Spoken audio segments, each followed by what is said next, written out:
매일 아침 책 읽기로 하루를 시작하는 행복 습관, 미라클 독서입니다. 오늘 함께 읽어볼 베스트셀러는 메타버스입니다. 김상균 지음, 플랜비 디자인 출판사, 2021년 3월 21일 알라딘 기준 사회과학 주간 6위를 기록하고 있습니다. 프롤로그, 갑자기 다가온 언택트 세상, 사실은 나만 몰랐던 메타버스. 2020년 시작과 함께 찾아온 코로나19는 우리 삶의 많은 부분을 변화시켰습니다. 정확히는 변화보다 혁명에 가깝습니다. 우리는 만남을 가장 좋은 소통 수단이라 여겨왔습니다. 카페, 식당, 강의실, 사무실, 공원 등에서 여럿이 만나 함께 어울려 놀고 공부하며 일하는 삶의 방식이 최고라 믿었습니다. 이런 우리들이 코로나19로 인해 하나의 물리적 공간에 함께 머물기 어렵게 되었습니다.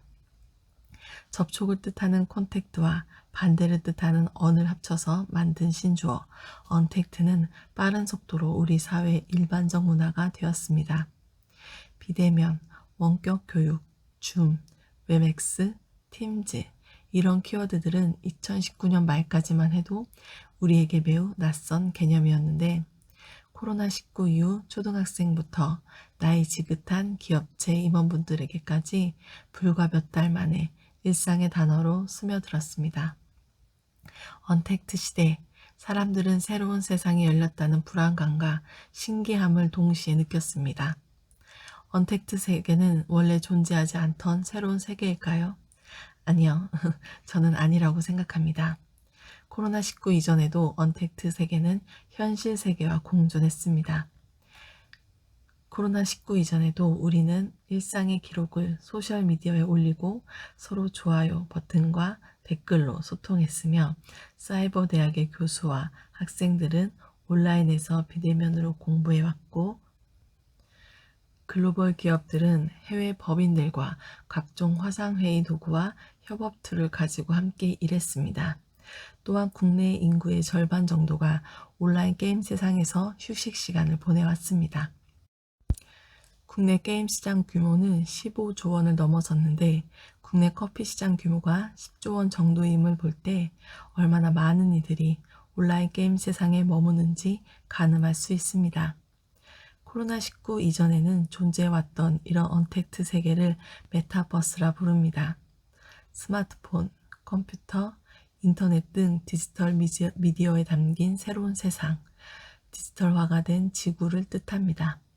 인간이 디지털 기술로 현실 세계를 초월해서 만들어낸 여러 세계를 메타버스라 합니다. 메타버스는 이미 우리 곁에 있었지만 코로나19 이전까지는 메타버스보다 현실 세계에 머무는 이들이 더 많았습니다. 크기가 100나노미터도 안 되는 작은 코로나19 바이러스가 세계 인류를 거대한 메타버스 속으로 강제 이주시킨 셈입니다. 메타버스 세계에 익숙했던 이들은 언택트 문화에 쉽게 적응했습니다. 그러나 메타버스를 경험하지 않았던 분들은 갑자기 다가온 언택트 문화를 불편해하고 두려워했습니다. 코로나19가 지나가도 우리가 경험한 언택트 문화, 언택트 혁명은 우리에게 메타버스의 의미를 깊게 남길 겁니다. 메타버스는 우리의 일상생활, 경제, 문화 등 사회 전반에 걸쳐 점점 더 확장해 가리라 확신합니다. 이제 아날로그 지구, 물리적 지구에게만 머물기는 어렵습니다. 새로운 메타버스가 우리에게 다가왔고 이미 많은 이들이 그 메타버스의 의미와 매력에 빠져들었습니다. 물론 메타버스가 현실 세계, 물리적 지구를 완전히 대체하지는 못합니다. 그래서도 안 된다고 생각합니다. 그러나 이제 우리 곁에는 물리적 지구와 함께 디지털 지구인 메타버스가 함께 할 겁니다. 이런 상황에서 현실 세계, 물리적 지구에서만 머물기를 고집한다면 당신은 메타버스라는 새로운 세계에 발을 붙이지 못한 채 물리적 지구에 고립된 사람이 됩니다. 특히 당신이 기업 경영자, 정책 의사결정권자라면 더욱더 물리적 지구에만 고립되면 안 됩니다. 메타버스를 외면한 리더와 함께하는 조직과 구성원들은 메타버스라는 신세계에서 누릴 수 있는 의미, 즐거움, 경제적 이익 등을 모두 놓치기 때문입니다. 15세기 유럽의 여러 국가들은 배를 타고 신대륙을 탐험하며 그들의 세력을 키워갔습니다. 19세기 기계화 세상의 미래의 가치에 먼저 눈을 뜬 미국과 서유럽 국가들은 다른 국가들의 GDP를 압도하며 성장했습니다. 21세기는 메타버스의 시대입니다. 이 책을 읽는 당신이 누구이건 우리는 이제 현실 세계와 메타버스가 공존하는 시대를 살아야 합니다. 메타버스를 거부한다면 우리는 몰입핀에 중독된 쥐가 된다. 메타버스라는 거창한 개념까지 알아야 할까? 그저 화상회의 툴이나 메신저로 필요한 것들만 처리하면 되는 게 아닌가? 현실 세계에서의 만남도 피곤한데 굳이 거울 세계나 가상 세계 등의 메타버스 속에서까지 서로 어울려 지내야 하나? 혹시 이런 생각을 하신다면 캐나다 사이먼 프레이저 대 브루스 알렉산더 교수가 했던 쥐 공원 실험에 잠시 집중해 주시기 바랍니다. 알렉산더 교수는 쥐들이 지낼 만한 작은 공원을 만들었습니다. 그리고 쥐를 두 그룹으로 나눴습니다. 한 그룹의 쥐들은 집단을 이뤄서 서로 지지고 볶으며 살게 해주었고 다른 한 그룹의 쥐들은 서로 분리되어 독립생활을 하게 했습니다. 알렉산더는 쥐들이 오가는 길에 무릎핀 환각을 일으키는 강한 진통제를 섞인 설탕 물통을 배치했습니다.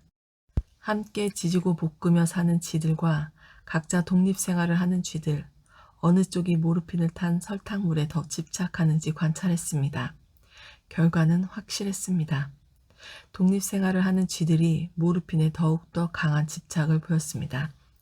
함께 모여 사는 쥐들은 그룹 안에서 서로 갈등을 일으켜서 다투기도 하고 어울려 짝짓기를 하기도 했습니다. 어울림에는 즐거움과 어려움이 공존했으나 어울림은 결과적으로 쥐들을 몰입핀으로부터 멀리하게 만들었습니다. 사람도 마찬가지입니다. 우리는 서로 어울려 지내야 모르핀에 중독된 쥐가 되지 않습니다. 그러나 그 어울림이 꼭 물리적 공간을 공유하는 모습은 아니어도 괜찮습니다.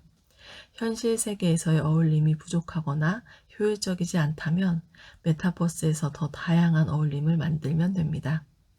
메타버스는 현실을 벗어나기 위한 세계, 어울림을 피하기 위한 수단이 아닙니다. 더 편하게, 더 많은 이들과 어울리기 위한 세계가 메타버스입니다.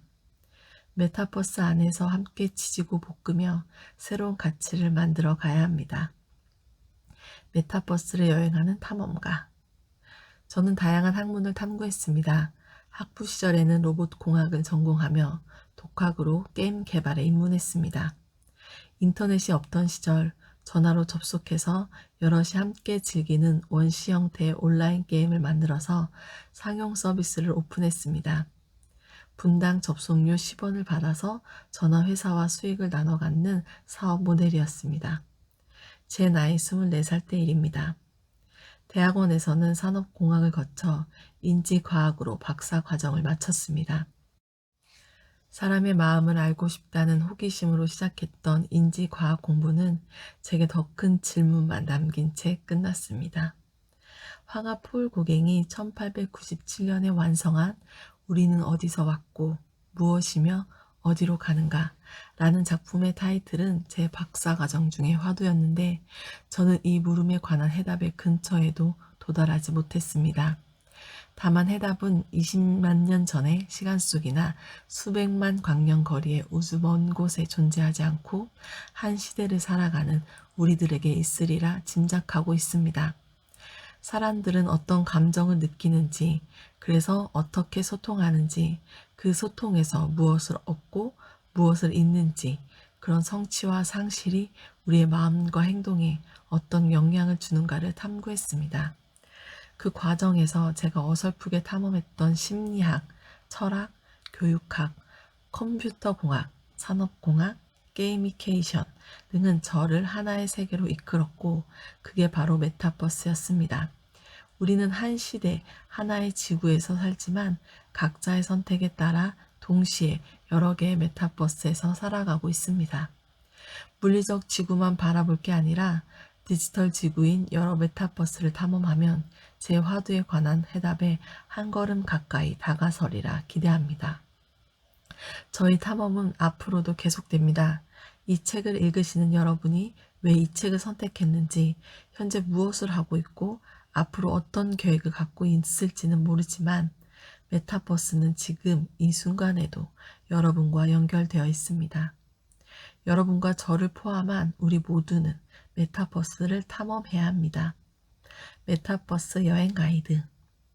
이 책은 4종류의 메타버스로 여러분을 안내합니다. 먼저 제1장에서는 메타버스의 등장 배경, 인류사적 의미, 소통수단으로서의 가치 등을 소개합니다.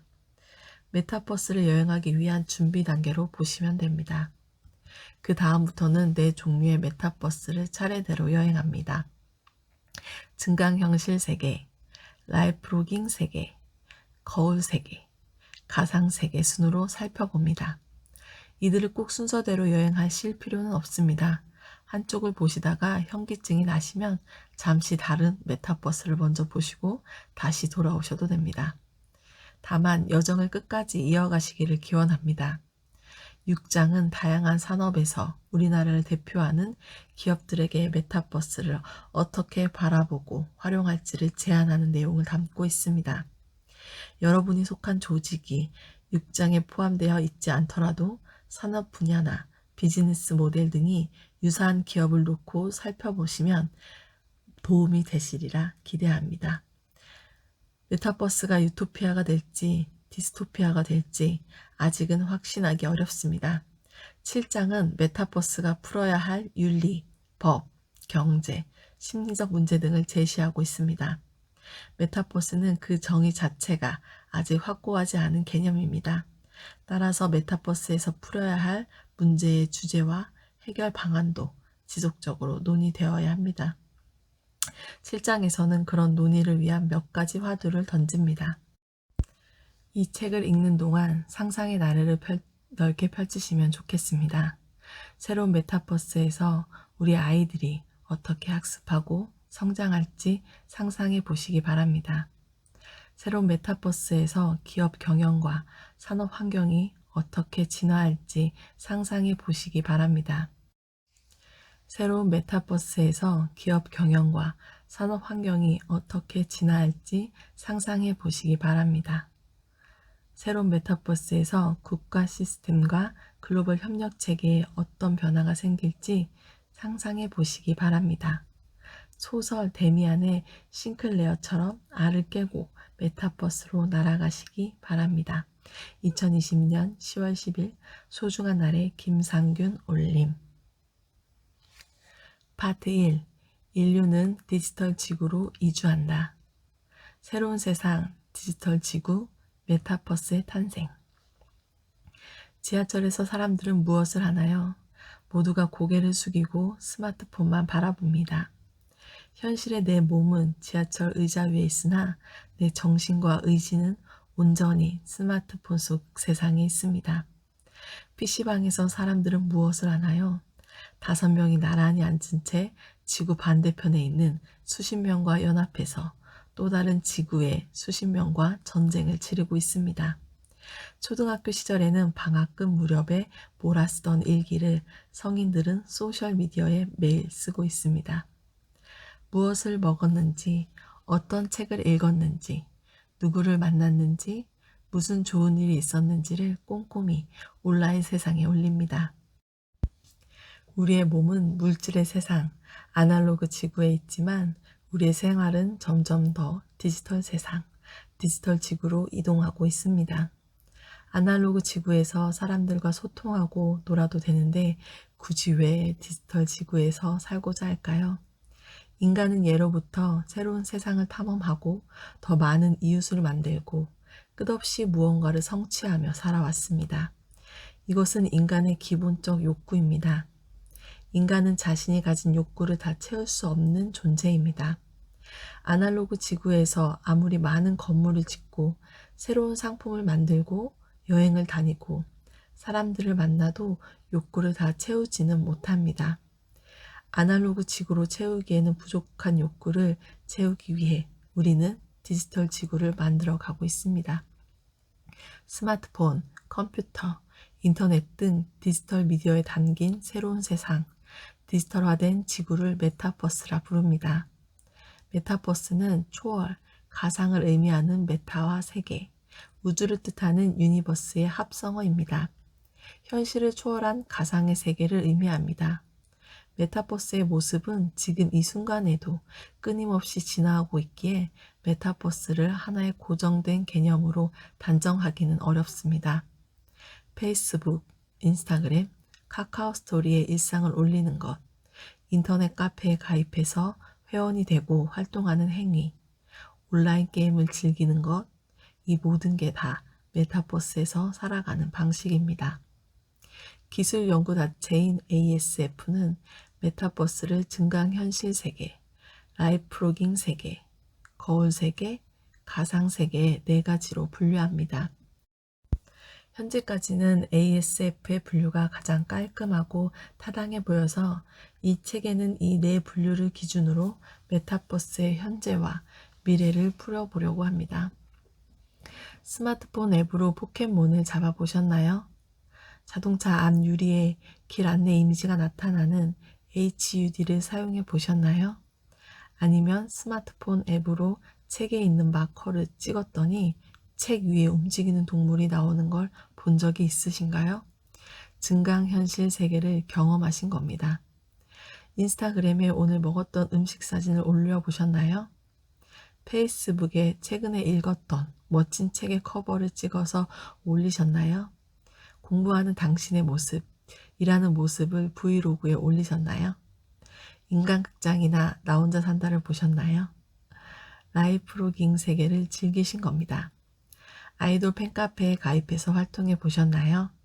화상회의 소프트웨어를 써서 원격 수업, 원격 회의를 해 보셨나요?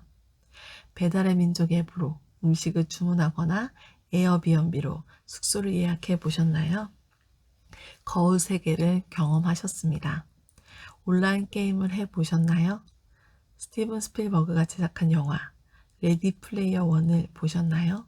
그게 바로 가상세계입니다. 메타버스의 가치를 현실 세계의 가치로 가늠해 보면 얼마나 될까요? 메타버스를 보유하고 있는 기업의 시가총액을 살펴보면 어떨까 합니다. 물론 시가총액이 메타버스의 가치를 정확하게 나타낸다고 단정하기는 어렵지만 중요한 지표임은 확실합니다. 2020년 8월을 기준으로 메타버스를 운영하는 여러 기업들을 후방에서 웹서비스로 지원하는 아마존의 시가총액은 1,880조 원으로 세계 4위에 위치합니다. 수많은 브이로그가 올라오는 유튜브를 보유한 구글의 시가총액은 1,200조 원을 넘어서서 세계 5위에 해당합니다. 라이프로깅 분야의 대표적 기업인 페이스북의 시가총액은 900조 원을 돌파해서 세계 6위에 해당합니다. 시가총액 770조 원을 넘어서 세계 8위에 위치한 텐센트의 매출 중 35%라는 가장 큰 목을 게임, 가상세계 메타버스가 차지하고 있습니다. 세계 시가총액 1에서 8위 기업 중 절반이 메타버스 관련 기업입니다. 메타버스, 디지털 지구와 별 상관없어 보이는 나이키는 2006년부터 자신만의 메타버스를 꾸준히 키워오고 있습니다. 그 결과 최근 5년간 경쟁 기업과의 수익 격차를 더 크게 벌리면서 시가총액 198조 원을 기록하고 있습니다. 경쟁 업체인 아디다스의 3배에 가까운 규모입니다. 여기서 언급한 아마존, 유튜브, 페이스북, 텐센트, 나이키 등에 대해서는 다른 챕터에서 보다 상세하게 살펴보겠습니다. 메타버스, 디지털 지구를 주름잡는 기업들의 성장세는 오프라인 기반의 제조, 유통기업을 넘어서고 있습니다. 메타버스는 세계 경제의 중심이 되어가고 있습니다. 메타버스라는 개념을 그저 먼 세상 이야기, 일부 디지털 마니아나 Z세대들의 놀이터 정도로 여겨서는 안 될 이유가 여기에 있습니다. 챕터 2 디지털 테라포밍 호모사피엔스 파베르, 루덴스 앤 데우스. 테라포밍은 지구와 행성 개조 정도로 해석되는 용어입니다. 지구가 아닌 우주의 다른 행성을 인간이 사는 지구와 비슷한 환경으로 바꾸는 작업을 의미합니다. 메타버스, 디지털 지구가 만들어지는 과정을 살펴보면 테라포밍과 비슷합니다. 인간의 손이 닿지 않았던 공간, 디지털 공간에 인간이 살아갈 수 있는 환경이 만들어지고 있습니다. 그 과정을 인류학적 관점에서 짧게 살펴보겠습니다. 현생 인류 21세기를 살아가는 인간을 지칭하는 대표적 표현은 호모사피엔스입니다. 생각하는 사람을 뜻하는 말입니다. 문헌마다 차이가 있으나 호모사피엔스가 지구에 등장한 시기는 대략 7에서 20만 년 전으로 추정됩니다. 지구상에 등장한 호모사피엔스는 한동안 아프리카 대륙에 머물면서 큰 발전이 없었으나 대략 3만 년 전인 빙하기 말기에 돌을 가지고 여러 도구를 만들고 큰 집단으로 모여 살기 시작하면서 비약적인 발전을 이룩합니다. 호모사피엔스의 비약적인 발전, 그 배경에는 인간의 생각하는 능력이 있습니다. 어떻게 하면 더 많이 사냥할 수 있을까? 어떻게 하면 외부의 위협으로부터 집단을 지킬 수 있을까?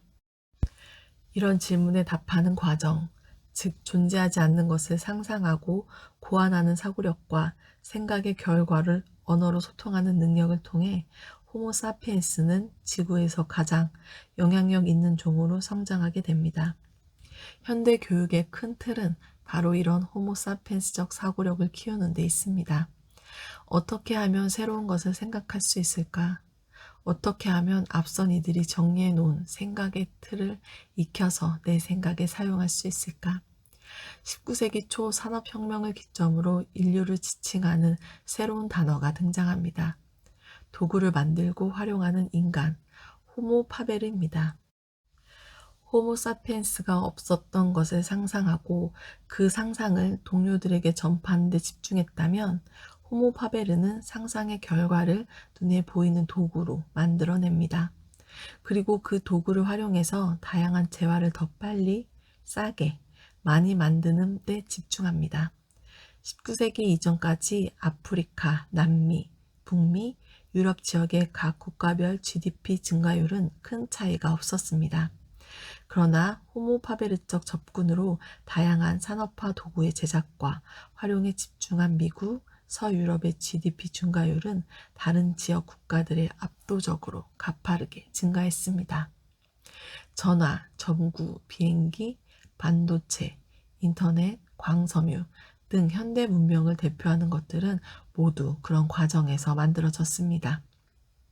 호모사피엔스가 등장했던 20만 년 전부터 현재까지 인류 역사를 1m 정도의 그래프로 요약한다면 우리가 사용하는 대부분의 도구, 기술들은 마지막 1mm 안에 그려진 셈입니다. 2018년 통계청은 흥미로운 보고서를 발표했습니다. 근대 발명품 중에서 사람들이 무엇을 좋아하는가를 조사해서 공개했습니다. 1위는 조금 의외일 수 있으나 냉장고였습니다. 그 다음으로는 인터넷, 컴퓨터, 세탁기, 텔레비전 순으로 2에서 5위까지 차지했습니다. 여기서 한 가지 퀴즈를 내겠습니다. 2, 3, 5위에 위치한 것들을 하나로 묶으면 뭐가 될까요? 인터넷, 컴퓨터, 텔레비전. 그리고 이 물음표에 해당하는 물건을 좀 더 넓게 생각해 보면 1위 냉장고, 4위 세탁기 역할까지 대체가 가능합니다. 많은 분들이 눈치채셨을 거라 짐작합니다. 바로 현대인이 가장 사랑하는 물건, 내 몸에서 절대 멀리 두지 않는 물건, 명품을 제외하고는 내가 외출할 때 소지하는 가장 비싼 물건인 스마트폰입니다. 5인치 내외 화면 크기의 스마트폰 한 대의 가격이 900리터 용량의 냉장고, 50인치 텔레비전과 맞먹거나 비싸지고 있습니다. 다양한 연령대의 참가자들을 대상으로 자신이 현재 소지하고 있는 모든 물건을 종이에 적어보라고 합니다. 옷과 신발을 포함해서 가방에 들어있는 지갑, 책, 화장품, 스마트폰을 다 적게 합니다. 그런 후 목록에 있는 물건을 하나씩 버리는 실험을 진행해보면 속옷을 제외하고는 거의 마지막까지 남는 물건이 스마트폰입니다. 21세기 초에 등장한 스마트폰이 이제 단순한 전자기기가 아니라 현생 인류의 신체 일부가 되어가고 있습니다. 내 몸을 내 것으로 인식하고 내가 직접 움직일 수 있는 것을 신체 자각이라고 칭하는데, 스마트폰은 현대인의 신체 자각 범위 안에 들어가 있습니다. 그런데 이 비싸고 내 몸의 일부처럼 다루는 물건인 스마트폰으로 현대인은 주로 무엇을 할까요? 스마트폰 세상의 중심이 있는 기업인 애플을 잠시 살펴보겠습니다.